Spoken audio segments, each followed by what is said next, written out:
necessary to build a safe and affordable big city requires all of you in this room to ensure that this budget is not just introduced, but this budget becomes a reality.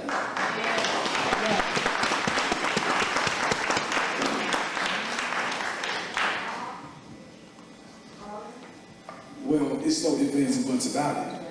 And the budget is the people's budget. So let's do this now. All in favor of what we need to get it done, say aye. Aye. My ayes have it.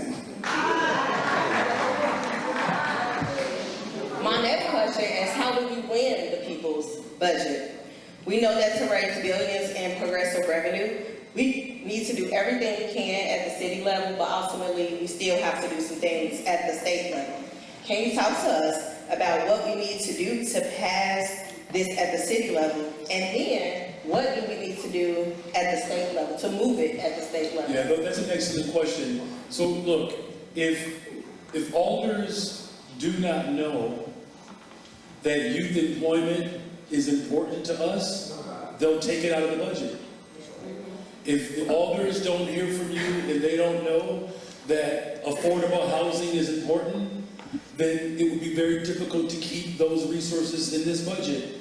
All of the matters that are important to you all, that are important to me, that's really important to this city, we have to ensure that the alders hear directly from you all. And so part of that work is ensuring that as the people's platform and the people's budget is presented, that we all work collaboratively to speak to each of our alders to ensure that they support this budget. Let me just say this, and Alderman Hall can attest to this. So we hired 31,119 young people for summer jobs. We budgeted for 29,000, though in my proposal we put for 30,000. Right? So we were able to increase in the budget by 1,000, but we were able to surpass that. There were alders who were fighting to take the dollars away for the 29,000. Too many alders wanted to hold the line flat at 28,000. The point being is, whether it's youth employment or the fact that we are on pace to build 10,000 affordable units within the first term of my administration, the alders have to know how important it is to you that these investments remain. I believe your question around the state is critical, because there are a number of progressive revenue ideas that we have, but as a city, we do not have the power or home rule authority to implement those particular revenue ideas. So here's what I'm asking of you all. Communicate with your state reps and your state senators. If they're not going to be bold enough to go after the ultra-rich, then they need to give us the authority in Chicago to do it, because we are bold enough to go after the ultra-rich. We're talking about, as you said, the largest concentration of wealth that is shifted into the hands of the ultra-rich. If we're going to be able to beat back on Trump's taxes, we have to make sure that the 127,000 millionaires in Chicago, the 300,000 hundred millionaires, as well as the 25 billionaires and these large corporations who get tax breaks from the state of Illinois, that they have to put more skin in the game. That also requires you to knock a door and to make a phone call. If you're committed to knocking on doors, where's Gervais Clay in here? Gervais Clay, my ride or die, when I was organizing with the Chicago Teachers Union, and we would knock doors all up and down the west and south sides of Chicago. That's what it's going to take to build safe and affordable communities, and I'm counting on this room to show up. That's right. So I just wanted to put this case study out. Last year, our students went to school underfunded. It was evident that we needed $1 billion, CPS, public schools. The state decides to spend $2.5 billion on prisons. We got brand new prisons coming instead of brand new schools. Every senator and every representative that supported this Pritzker pipeline project got away with it. But yet we decided to attack those who were fighting to make sure that our kids got the best and got their fair share. We're not the enemies. And at the end of the day, the state ain't broke, the state is just stingy. And so, with this state equation, every representative, you need to know just as much as you know the alders. Every state senator, you need to know just as much as you know the alders. And guess what? They only work half of a year. So at the end of the day, there's power in pens. Power is to sign petitions, power is to sign letters. That's number one. Let's put it on paper. The disgust that we have with the dispensation of funding from the state. If you take away Chicago, the state is bankrupt. But yet we fall trapped to this idea that we owe the state. No, the state owes us. And so there is no economic reciprocity because for some reason we get excited when people get money. So we let a billionaire get money and we got excited that we had a billionaire governor who was bankrupting 9 to 5 folks like you and I. So a state agenda needs to reflect your district and your ward agenda. And there should not be a ward in the city of Chicago with schools built in 1930 and 40 still looking like 1930s and 40s. So secondly, in addition to writing, number two, we got to get on the bus. We can't just get on the bus to come to City Hall. We got to get on the bus to go to Springfield. The same way y'all know when we meeting, the same way you know when we in committee, their public schedule is available for you as well. And the same way this mayor, I'll never forget, I'm in the house minding my business. He said, what you doing? This was umpteen years ago. I said, nothing. He said, I'll be at your house in 30 minutes, you going to Springfield. And going to Springfield allows them who only have to work for 6 months to see the people that they represent. Last but not least, I think we need to also let it be known how much this is hurting our young people, how much it's hurting our neighborhoods. If you want roads start from Springfield first to Chicago. And so a state agenda has to include your city block agenda. Because those representatives and those senators represent your block. God bless you. Thank you. Okay, we want to be respectful of time, so I believe we're moving into Q. Okay, our next question is going to be from Jasmine Smith with the Chicago Alliance Against Racist and Political Repression. Hey, good evening, y'all. I just popped up. I am activist Jasmine Smith. I'm with Chicago Alliance Against Racist and Political Repression. We fight for police accountability and, most importantly, for wrongfully convicted innocent torture survivors by the hands of CPD. So, the question is, the Chicago Alliance Against Racist and Political Repression is leading the community power over police and referendum, which calls for giving the existing citywide Commission for Public Safety power over negotiating the police contract, setting the police budget, and hiring and firing the police superintendent. And it will make the commission directly elected. Do you all support giving the people of Chicago a greater say over policing by putting a referendum for community power over policing on the ballot? Thank you for that question. Look, there's no secret that because we've had unchecked power in this city, we are still paying off settlement from brutality that occurred before many of us were even in elementary school, and some people in this room were even born. We just settled on a police brutality case that dated back to the 90s and some as far back as the 80s. So there has to be better oversight.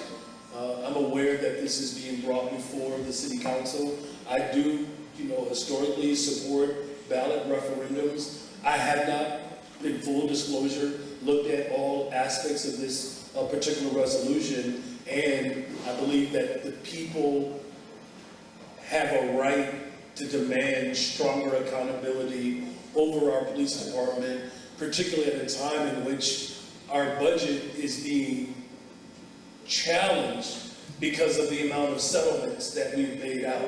You know, the two biggest liabilities or obligations that we have to deal with are the fact that we have kicked the can down the road around pensions and then police settlements, right? I mean, these are dragging down our budgets, which makes it really difficult to be able to make these critical investments. So I'm happy to look at the full language of it, but again, my position generally is let's make sure that we have strong oversight and accountability to ensure that our police department, and quite frankly, all of our departments, are serving the public and not causing harm to the public. So thank you for that.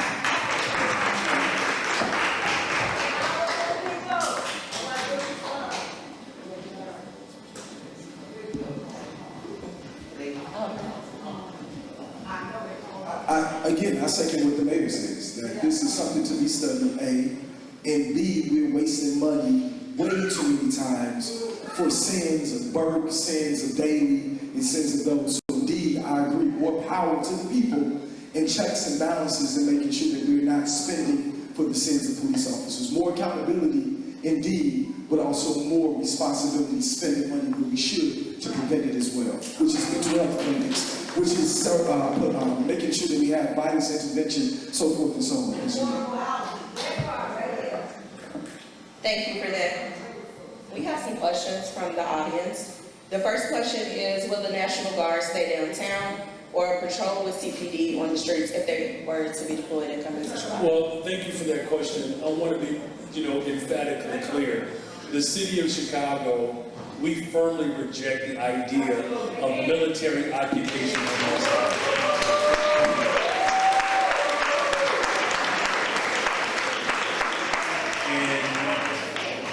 The Chicago Police Department's responsibility is to serve and to protect, and not work in tandem with, again, a military occupation. So that is not the role of policing. Quite frankly, federal troops don't even have policing power. Can't arrest. Really, this is ultimately, as we would say back in the 90s, this is just the federal government stunt right now. And what I've made very clear is that we're going to continue to make sure that we use every single tool at our disposal to fight back and push back against this overreach, this unconstitutional act by the federal government. Who decides what and who will build on Chicago vacant lots, and why is rent so high in Chicago? Yeah, well, as far as the first question is concerned, when I first took office, we took a full view of all of the vacancy within the city of Chicago. I've worked with community organizations to turn vacant lots over to community organizations to build affordable housing on it. In fact, in the 20th Ward, the 24th Ward, the 9th Ward, with United Power, we have worked to support the efforts of them building affordable homes. I believe they've already built 75. There's another 125 that are within the hopper. We have a program called the Missing Middle, which the Missing Middle is an investment for owner-occupied housing. So it allows for generational wealth to be able to be developed. In fact, with our Missing Middle program, 6 of those developers are black, 3 of them are black women, where we're literally building on city vacant lots, owner-occupied housing. The last thing that I'll say is there was a really bad landlord or owner in the city. We called her Susie Q. She had a bunch of property that she just let sit. Well, my corporate counsel sued her. Not only does she have to pay restitution, upwards of $10 million, all of that land is being returned back to the public, of which the city and other private entities will be able to purchase that land. Because my goal is to repopulate the west and south sides of the city of Chicago and build safe and affordable cities. That's a great question. That was your question? Okay, that's good. In respect, to make sure we are. I'm sorry, with what money? Yeah. Yeah, the $1.25 billion bond that we passed over a year ago, the largest investment in the history of Chicago for economic development and housing. That money.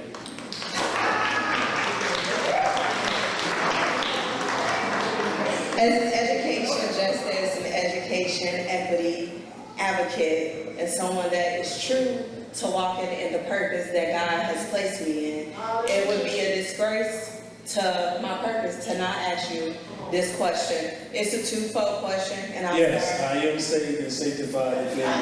With the Holy Spirit, amen. Game on altar, praise the church, all of that. Currently, CPS does not have a balanced, does not have a passed budget, in large part due to the option for a $200 million loan. And currently, the Board of Education is kind of like at a stall with passing the budget. As someone that is deeply, I'm all about civic engagement. I would like to know, this is a me question. I want to make sure that's clear. This is a me question. I want to know what resources were considered in coming to the conclusion that this was the best option available, as opposed to maybe divesting money from the vacant Chicago police vacancies. Yeah, thank you for that question. So between public safety and our education, these are things that are top of mind for me.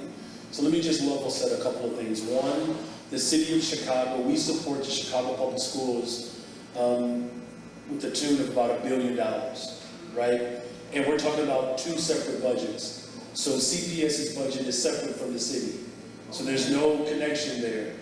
There's been entanglements over the years, right, because of mayoral control. Now that Chicago Public Schools, the board is becoming an independent board, they're going to have to be able to stand on their own, because in 2027 it will be a fully elected school board. So that's the first thing. The second thing is, I'm the first mayor to release the greatest surplus of TIF dollars into our schools, over $300 million the last couple of years, right? And so between the $1 billion, the $300 million surplus, we've made a strong commitment to our schools. Here's the issue with our public schools. We're not being properly funded by the state of Illinois. That's it. Now, there are individuals who want to make this about city council, the mayor's office. State law was passed that the state would have to fund the school districts around the state equitably. It's a state law. They have to do it by 2027. The $1.6 billion, that's not a number that I'm asking for. That's a number that is owed. Now, this is what Alderman Hall was getting at. We have to work collectively as a city to make sure that the state pays the people of Chicago what they owe us. And here's the thing, if anybody is trying to make us feel bad for what they owe, something is wrong with them, not us. I'm going to go off on a tangent for a second here. People believe that because we have been rejected and damaged for so long, that you can just keep doing it to us. Do you know that Forrest Claypool and Rahm Emanuel borrowed $2.5 billion? And you talking about a $200 million possible loan? These individuals were reckless. Let's call it like it is. When you put a black man in charge of a city, all of a sudden, everybody wants to be an accountant. Or when schools were being closed, privatized, black people were being shut down, no one had a damn thing to say about anybody's account. And what will your administration do to improve schools on the south side?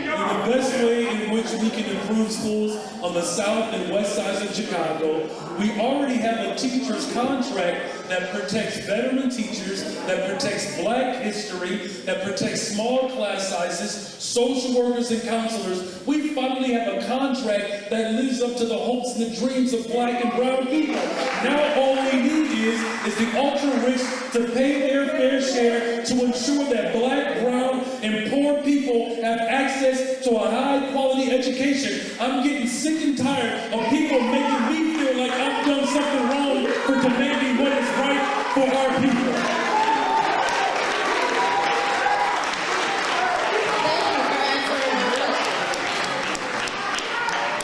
And clearly, I need a nap. Y'all better get me off the stage. I'm getting it. Okay. The last question, the last one is, a better tax plan is well merited, but has a longer trajectory and more purpose. What can be done in the short term to help families affected by this big ugly deal, especially families, sorry, it's handwritten, so it's like a lot. Families relying on Medicare and SNAP. Yeah, I'm glad you mentioned this because, you know, we are still breaking down. We are still breaking down the catastrophe that awaits us with the Medicaid cuts, SNAP cuts, the defunding of our public schools, the removing of resources for our veterans. And that's why this budget is so critical, you all. Let me speak from my heart, okay? I want Chicago to be a model of how we do it right, you all. I do. And so what we have to do in the meantime is, look, I wish I could predict outcomes. But one of the ways in which I do believe that we can put ourselves in the best possible position to get what we ultimately want, we have to stick together. You know what I'm really, really upset with? Is the fact that we allow white supremacy to make us believe that Black and brown people don't have the same interests. I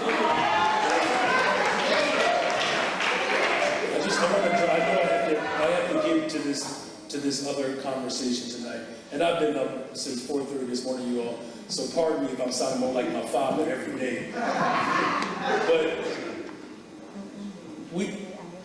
we have to band together as working people.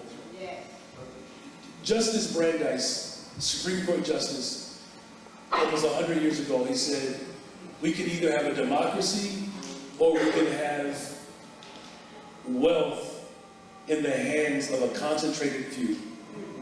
He said, but we cannot have both. We are in the midst of an economic war where when I'm a social studies teacher, the moment you start to cut off medicine and food, that's an act of war. The Trump administration has declared war on poor people.